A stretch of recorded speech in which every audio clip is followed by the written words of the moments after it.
Bash in Berlin has officially just wrapped up. I'm gonna be going on everything that has happened on tonight's show. You guys, let me know your predictions and let me know what you guys thought of the show. But let's just go and jump straight into it. Start off with the WWE Undisputed Championship match between Cody Rhodes versus Kevin Owens. This overall I thought was a really great match. I really enjoyed this match.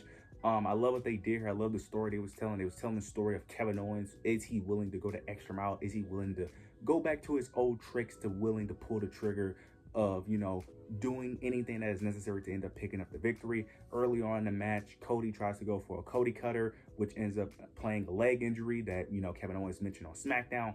In the match, Kevin Owens was contemplating whether or not he was going to attack the knee. He ends up deciding not to, but then they end up going outside the ring. They end up going back and forth, having like a little conversation. Then Kevin Owens ends up attacking the knee. Then on the outside, Kevin Owens ends up getting an upper hand, and he's about to do his ring apron powerbomb. He's about to go for the powerbomb on the ring apron, but he decides not to do it again, deciding not to do a move that could have ended up making him get the victory. Then we get later in the match.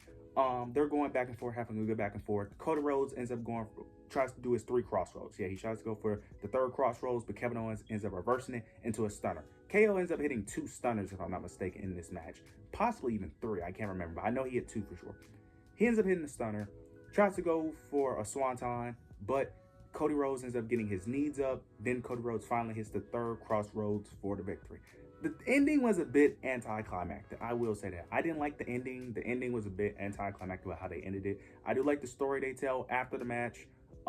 Cody, trying to, talk to KO. KO wasn't really trying to listen, but KO ends up embracing Cody. But KO wasn't happy, of course. KO was very frustrated, very angry with himself. So they're still teasing the heel turn that's probably going to happen on SmackDown, most likely. I enjoyed the match. The match was great. I enjoyed it for what it was. It was a great match. Hopefully, well, I wouldn't say hopefully, because either way, Cody is winning whether KO turns heels or not. It just would make the feud more entertaining. But overall, this was a great match. I enjoyed it, but we knew the outcome of this match. But overall, this was a really great match. Now we have the WWE Women's Tag Team Championship match between Bianca and Jade versus Unholy Union. This match played out exactly how you would expect a Jade and Bianca match would play out.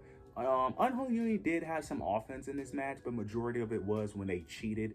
But Bianca and Jade being the 2 muscle towers, of them being these dominant forces, of course they wasn't going to get beat up for long. They end up overpowering them. Now there was one spot that really boggled my mind, because I was confused on who messed this up, but it was clearly that Jade messed the spot up.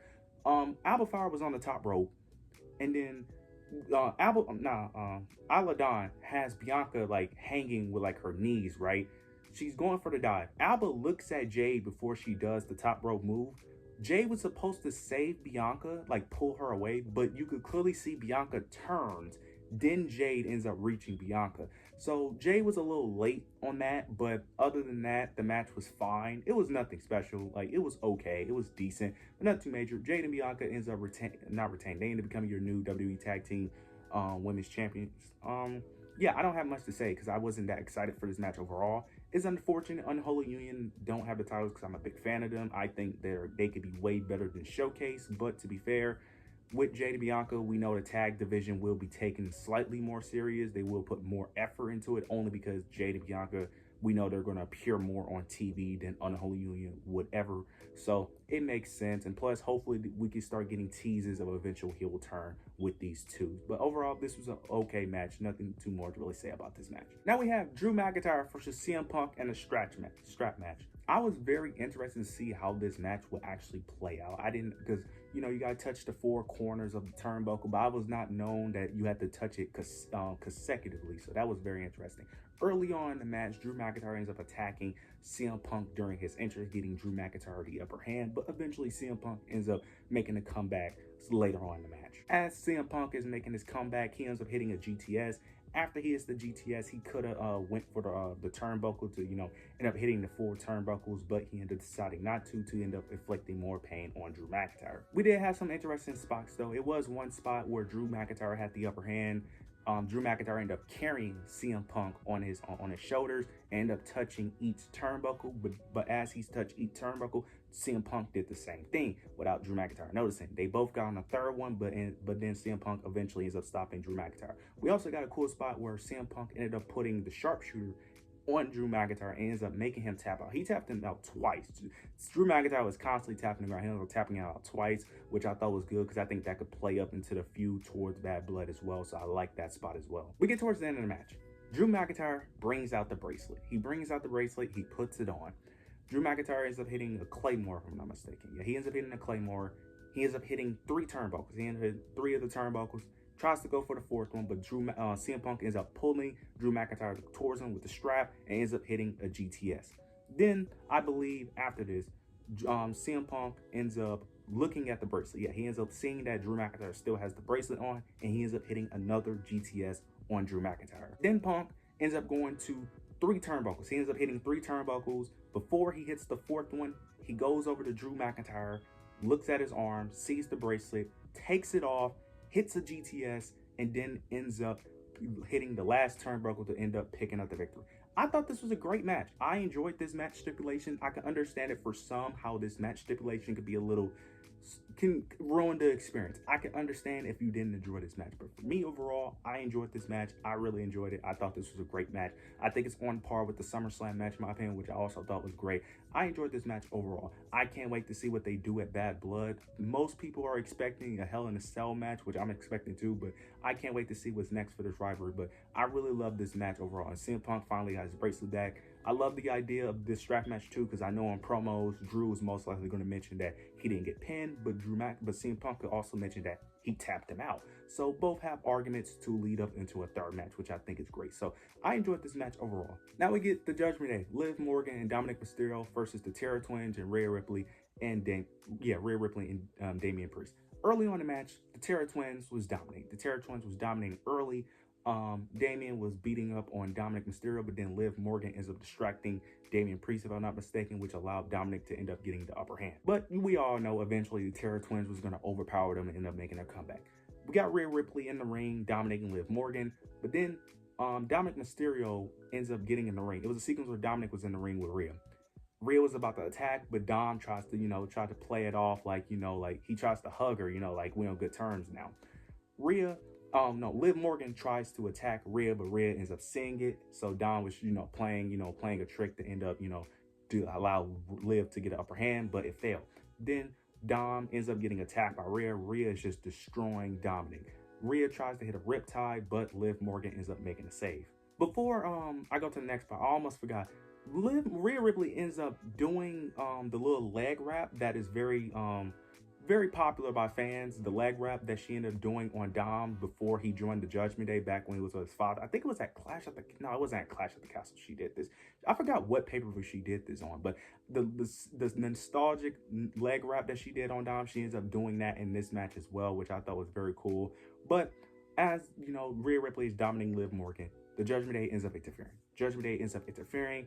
Ends up distracting Rhea Ripley. Damian Priest ends up taking out all of Judgment Day. He took out Finn Balor. He took out Carlito. Took out JD Madonna. Then, if I'm not mistaken, I think what ended up happening next after he took them all out, Finn Balor tries to put Finn Balor through an announce table, but couldn't. But then Dominic ends up saving Finn Balor. But he ends up taking out Dominic Mysterio shortly after, which then leaves Liv Morgan concerned about Dominic, which ends up costing her the match, because Rhea Ripley ends up taking advantage and ends up hitting a riptide for the victory. I enjoyed this match. This match overall was really good. It was very fast-paced as well, which I really enjoyed. I really liked this match overall. I thought this match was really good, really could be considered great as well. A little bit shocked by the result to a degree. Not really. I knew the Terror Twins could win, but based off the last match that happened, that's why I'm a little shocked that they won this match. But overall, this was a great overall match. I enjoyed this match, and I can't wait to see what's next for Bad Blood. Now, we have the World Heavyweight Championship match between Randy Orton versus Gunther. I'm not going to speak too much on this match because I don't really have that much of an opinion on this match, because my opinion may differ from most. I haven't been on Twitter. I haven't been on, social media to really see other people's opinions. But Gunther did kick out of an RKO, which did end up happening. But towards the end of the match, they end up playing a shoulder injury as well with Gunther as well. But towards the end of the match, Gunther is constantly putting the sleeper hold on Randy Orton, but he keeps fighting through it. He fought out of 2 sleeper holds, if I'm not mistaken. Yeah, it was 2 sleeper holds he fought out of, but Gunther ends up getting the 3rd one off and ends up putting Randy Orton to sleep. I'm gonna be honest here. I did not enjoy this match that much. I really didn't. I didn't enjoy their King of the Ring match that much either. So yeah, I'm not. I kind of don't want to see another match from these guys. I ain't gonna lie. I don't know who it is. I don't know if it's Randy. I don't know if it's Gunther. I don't know if it's both. I don't know what it is, but it's something that's throwing me off with their matches. One of it is they're slow. It's way too slow paced. I just feel like and I just feel like it's just too much of nothing happening in the match. Like, it was so many times where it's just these long pauses of nothing happening. Like, I just think they don't have good chemistry, in my opinion. I know some people may like this match, thought it was a banger. I know some people may. For me, this match wasn't all that. But I do like that Gunther won, and I like that he won cleanly. I love that they didn't play no injury angle, because I really feared that they was going to do a leg injury or a back injury, playing the story of Randy could have won if he wasn't. Like, I'm glad that they played the story of him actually losing clean, and then Randy ended up shaking his hand afterwards. Overall, I think this was a good pay-per-view. I thought it was a good pay-per-view.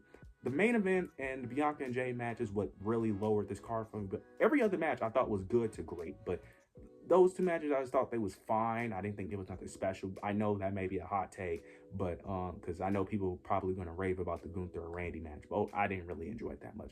But overall, this was a good show. You guys, let me know what your guys' predictions was. Let me know how much you enjoyed Bash in Berlin. Let me know your excitement level for the show. Let me know what you excited for next. What's gonna happen next with these storylines. But yeah, leave your opinions down below. Make sure you like, comment, subscribe. But yeah, that's it.